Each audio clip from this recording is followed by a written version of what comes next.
Hola muchachos de cálculo diferencial integral, ¿cómo están? Espero que muy bien y les está yendo muy bien con las tareas. Miren, aquí les tengo en forma resumida la definición de una función par e impar. F de x va a ser par si se cumple esto. Y va a ser impar si se cumple esta otra. O sea, son condiciones, por eso tienen a este indicador de condicional. Si pasa esto, es par. Si pasa esto otro, es impar. Ahora, observemos qué es esto que está aquí. Ustedes van a tener esta función y lo que deben de verificar si cumple es el renglón 1 o el renglón 2. Por eso está con llaves. Va a pasar lo primero, lo segundo y a veces ninguna de esas dos cosas. Si no se cumple esto, pues no es par ni impar. Bien.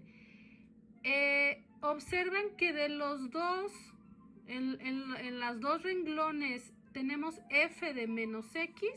Bueno, eso es lo que vamos a calcular. Nosotros vamos a tener f de x y vamos a calcular f de menos x.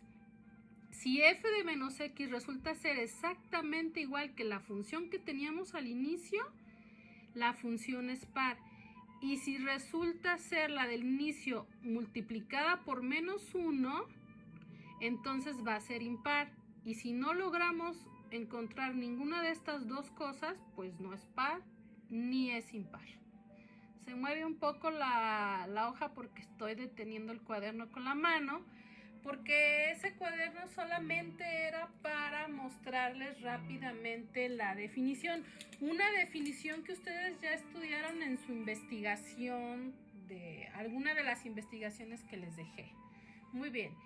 Entonces, en los ejercicios de la sección 1.1 de su libro de texto, es decir, el de Thomas, nos dice determine si la función es par, impar o de ninguno de estos tipos. Y nos dan esta función. Entonces acuérdense que en los dos renglones lo que teníamos que calcular era f de menos x. Muy bien. Esta es f de menos x. ¿Quién es f de menos x? Bueno, esta función es una función constante. Y las funciones constantes, no importa cuánto sea x, qué valor, qué número real sea x, siempre va a ser un medio. Para 0, un medio. Para números positivos, un medio. Para números negativos, un medio. Para fracciones también. Para cualquier valor es un medio. Por eso se llama función constante, porque no cambia. Eso quiere decir que aunque yo aquí tenga menos x, de todos modos el resultado es un medio. Y este un medio exactamente a qué es igual, pues a f de x. Y f de x igual a, f de menos x igual a f de x es precisamente el renglón 1 donde nos decía que si se cumplía esto, la función iba a ser par. Entonces ya podemos concluir. Es una demostración chiquita, pero es muy importante. Vamos a ir al inciso B. ¿Por qué le llamé inciso A, inciso B? Porque son ejercicios que vienen en la sección 1.1, pero no son de su libro. Son ejercicios que yo les inventé. ¿Sí? Muy bien. Entonces, f de x, primero tenemos que ver quién es f de menos x. F de x es x. Si ahora yo quiero investigar quién es f de menos x, donde yo vea una x, pongo menos x.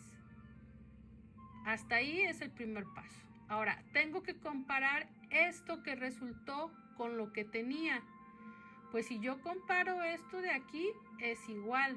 ¿Qué le estorba? Un menos. Bueno, ese menos, la función, porque x, ¿cómo se llama? F. ¿Se fijan? Entonces, resultó que f de menos x es igual a menos f de x. Y si este renglón es así, acuérdense que la función es impar. Muy bien. Siguiente ejemplo.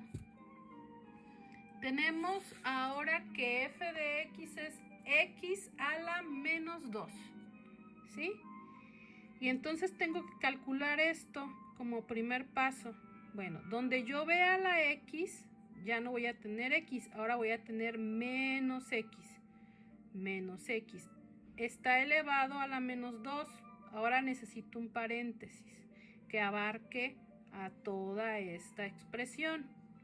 Muy bien, aplico las leyes de los exponentes y esto se puede escribir en el denominador con el exponente positivo. Y luego vuelvo a aplicar leyes de los exponentes que me dice que si la potencia es par, este número, la x, lo que tengo aquí al cuadrado es positivo, ¿sí? Signos iguales positivo. X al cuadrado, x cuadrada. El 1 ya nada más se copia. Y por leyes de los exponentes voy a escribir esta x cuadrada en el numerador. Pero cuando lo escribo en el numerador, este que era positivo ahora es con exponente negativo. Y ese que ya tengo ahí al final lo voy a comparar con este. ¿Cómo es? Son iguales. Hice muchos pasos, bueno, no son muchos, son poquitos, pero esos pasos me llevaron a la expresión que tenía dada. Y esa expresión se llama f de x. Pues lo escribo. Entonces yo empecé con f de menos x y terminé con f de x. Es justo la definición de una función par. Y es todo lo que tienen que hacer en estos ejercicios donde les piden verificar, determinar o demostrar si la función es par, impar o ninguna de ellas.